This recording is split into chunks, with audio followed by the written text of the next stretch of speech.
Hello বন্ধুরা, welcome to my new video. আজকে আবারও নিয়ে চলে এসেছি একটা ক্রাইম থ্রিলার মুভি নিয়ে। একটা গরিব ছেলে যখন জিনিয়াস হয়ে জন্মায়, 500 বছরের কেউই যা করতে পারেনি তা করে দেখিয়েছে এই গরিব ছেলেটি। মুভিটা শুরু হয় টম নামের একটা গরিব ছেলেকে দিয়ে, যে স্কুলে পড়ার সময় মেক্সিকোর অয়েল সমস্যা মিটিয়ে বড় বড় কোম্পানির হাউস উড়িয়ে দিয়েছিল।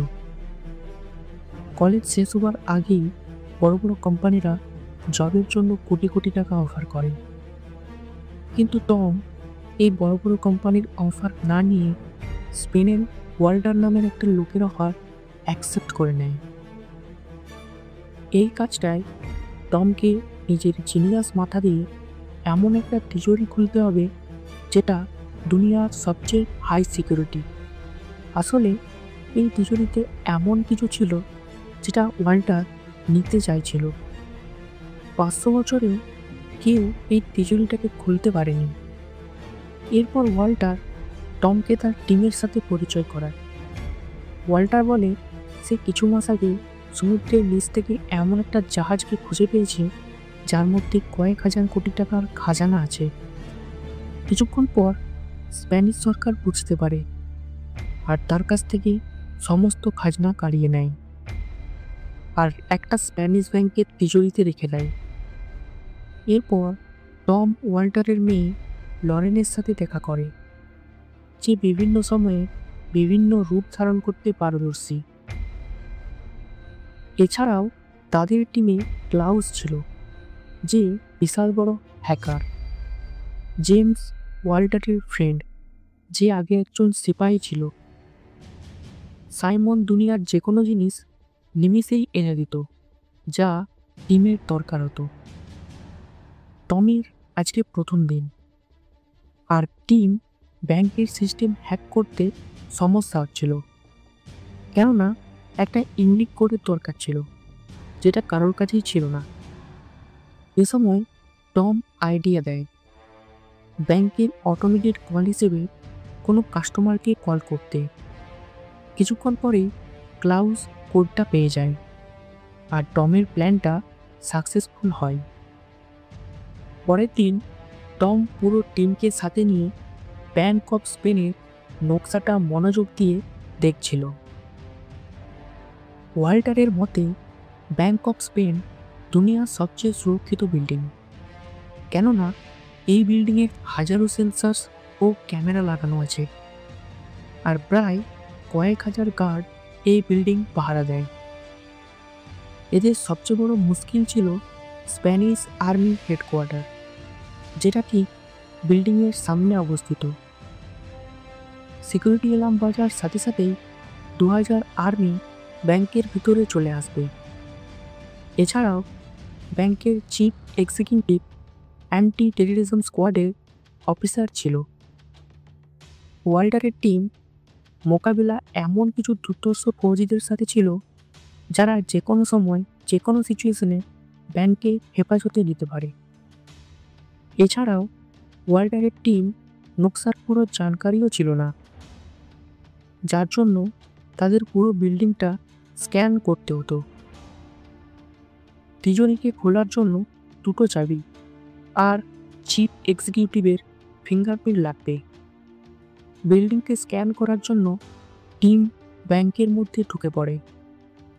টম আর সাইমন দুজনে সাফাই কর্মচারী হয়। লরেন্স একটা দামি পেন্টিংয়ের ইন্স্যুরেন্স নেবার জন্য ব্যাংকের মধ্যে ঢুকে পড়ে। চিফ এক্সিকিউটিভ লরেনকে রুমের দিকে নিয়ে যায়, তখন সে তার হাতে একটা কফি ধরিয়ে দেয়, আর এভাবে সে চিফ এক্সিকিউটিভের ফিঙ্গারপ্রিন্টটা পেয়ে যায়। এরপর সে প্রথম পেন্টিংয়ের রুমে যায়, তখন ক্লাউস ব্যাংকের ক্যামেরা হ্যাক করে নেয় আর লরেনের ফুটেজ লুপ করে চালিয়ে দেয়। এরপর লরেন চাবিটাকে স্ক্যান করে, আর ঠিক ওই সময়ই ব্যাংকের ডাইরেক্টর চলে আসে। এদিকে ক্যামেরা চালু হতে এখনও 20 সেকেন্ড বাকি ছিল। 20 সেকেন্ড পর লরেনকে সেই একই জায়গায় দাঁড়াতে হবে যেখানে প্রথমে ছিল, কিন্তু ডাইরেক্টর মাঝখানে চলে আসে। লরেন বুদ্ধি খাটিয়ে ডাইরেক্টরকে ছবি নেওয়ার জন্য বলে। অন্যদিকে টমকে সাফাই কর্মী হয়ে তিজোরিকে স্ক্যান করতে হবে। তার মতে তিজোরি ঠিক এই মিটিং রুমের নিচে অবস্থিত। টম সঙ্গে সঙ্গে টেবিলের নিচে ঢুকে পড়ে আর তাড়াতাড়ি স্ক্যান শুরু করে দেয়। কিছুক্ষণ পরে অনেক লোক ওই রুমে মিটিং করতে আসে আর টম টেবিলের নিচে ফেঁসে যায়। আর হঠাৎ করেই স্ক্যানটা বন্ধ হয়ে যায়। কিছুক্ষণ টেপাটেপি করার পর টম মেশিনটাকে চালু করে আর স্ক্যানটা কমপ্লিট হয়ে যায়। হঠাৎ করে এ সময় অ্যালার্ম বেজে যায় আর চিফ এক্সিকিউটিভ পুরো ব্যাংকটাকে সিল করে দেয়। এদিকে লরেন অন্য চাবিটার ডুপ্লিকেট বানাতে যাচ্ছিল, তখন ব্যাংকের ডাইরেক্টর সেটা নিতে চলে আসে আর তাড়াতাড়ি করে সে আসল চাবিটাকে রাখতে ভুলে যায়। এরপর টিম সিদ্ধান্ত নেয় লরেন চাবিটা টমকে দেবে আর সে গিয়ে চাবিটাকে ঠিক জায়গাতে রেখে আসবে। চাবি নিয়ে টম 3 তলায় গিয়ে চাবিটা রেখে দিয়ে তিজোরি বন্ধ করে দেয়। তখনই বুঝতে পারে একটা গার্ড ওই রুমের দিকেই আসছে। এরপর টম একটু বুদ্ধি লাগায়। সে ইচ্ছা করে রুমের মধ্যে থেকে যায় আর নাটক করে হেডফোনের কারণে সে কিছু শুনতে পায়নি। এটা শোনার পর গার্ড টমকে ছেড়ে দেয় আর অনেক কষ্টে টিমের মিশন সাকসেসফুল হয়। পরের দিন যখন টম বিল্ডিংয়ের স্ক্যান কপিটা দেখে, সে বুঝতে পারে তিজোরির মধ্যে এমন একটা জায়গা আছে যেটা পরিষ্কারভাবে দেখা যাচ্ছে না। আসলে ওখানে ছিল অনেকটা জল। এই তিজোরিটাকে অনেক সন্তুলন করে বানানো হয়েছে। তিজোরিটা খোলার পর তার ওজনের পরিবর্তন হবে, তখন তিজোরিটা এমনি এমনি বন্ধ হয়ে যাবে আর তিজোরি বিপুল পরিমাণ জলে ভরে যাবে। সবাই বুঝতে পারে তিজোরিতে ঢুকতে হলে তিজোরির ওজন বরাবর রাখতে হবে। এরপর টম দিন রাত এক করে ওজন বরাবর রাখার পদ্ধতি খুঁজতে লাগে। অন্যদিকে সাইমন আর জেমস ব্যাংকের নিচে গিয়ে পর্যবেক্ষণ করছিল। তখন তারা বুঝতে পারে টমের কথা একদমই ঠিক। এছাড়াও তারা লক্ষ্য করে ব্যাংকের দেওয়াল টাইটানিয়াম স্টিল দিয়ে বানানো হয়েছে, যেটা ড্রিল করতে 15 দিন সময় লেগে যাবে। মিশন পুরো করার জন্য ওয়াল্টারের টিমের কাছে খুবই কম সময় ছিল আর এত কম সময়ে তিজোরিতে ঢুকে চুরি করা সবার অসম্ভব মনে হচ্ছিল। তাই সবাই হার মেনে নেয়। ওয়াল্টার হতাশ হয়ে ছাদে যায়। সে দেখে রাস্তায় ফুটবল ফ্যান্সদের খুবই ভিড় জমেছে। তখনই তার নজর যায় ব্যাংকের ক্যামেরার দিকে।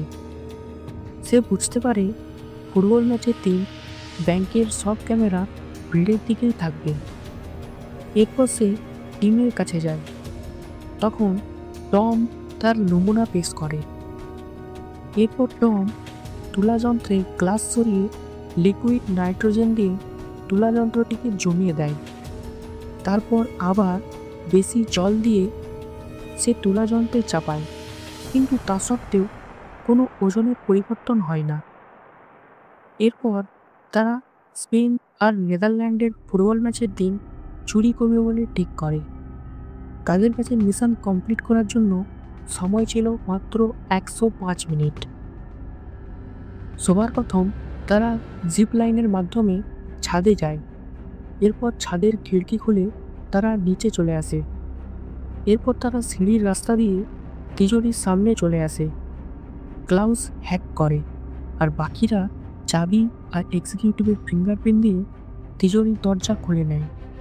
অন্যদিকে সাইমন ব্যাংকের নিচে তুলা যন্ত্রের উপর লিকুইড নাইট্রোজেন দিতে থাকে।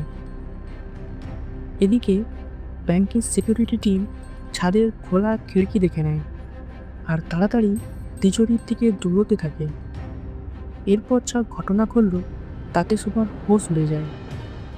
আসলে জেমস আন্ডারকভার এজেন্ট ছিল আর এত মূল্যবান জিনিস দেখার কারণে তার মনে অনেকটাই লোভ আসে আর সব কিছু একাই নেবে বলে ঠিক করে। আর এ সময় লিকুইড নাইট্রোজেন কাজ করা বন্ধ করে দেয়। পুনরায় ব্যাংকের সিকিউরিটি সিস্টেম লাইভ চলে আসে। এরপর হঠাৎ করেই তিজোরির মধ্যে জল ঢুকতে শুরু করে। জেমস সাঁতার জানত, তাই সে সুটকেস নিয়ে এখান থেকে পালিয়ে যায়। এদিকে চিফ এক্সিকিউটিভ এমার্জেন্সি অ্যালার্ম বাজিয়ে দেয়, আর আর্মি অফিসাররা হাতিয়ার নিয়ে তিজোরির দিকে ধেয়ে আসে।